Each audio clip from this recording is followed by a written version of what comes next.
মানে পার্টিসিপেট না করতে করতে নিজে ভুলেই চলে গেছিলাম।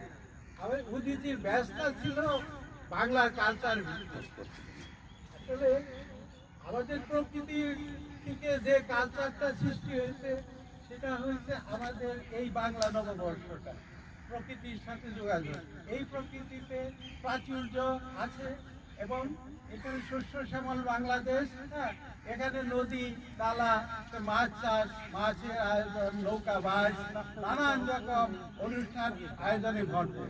এটা বাংলা মাছ দিয়ে এই জিনিসগুলি শস্য থেকে আরম্ভ করে সব ধরনের প্রাচুর্য সম্পর্ক। দুধে ভাতে বাংলাদেশ, মাছে ভাতে বাঙালি, এই জিনিসের ভিত্তি হয়েছে আমাদের প্রাকৃতিক ভিত্তি। এই পয়লা বৈশাখের মূল ভিত্তি এটা, যদিও এইটা গুছিয়ে দিয়ে গেছেন আমাদের সম্রাট আকবর। হ্যাঁ, আমরা সেই ধারাবাহিকতায় প্রকৃতির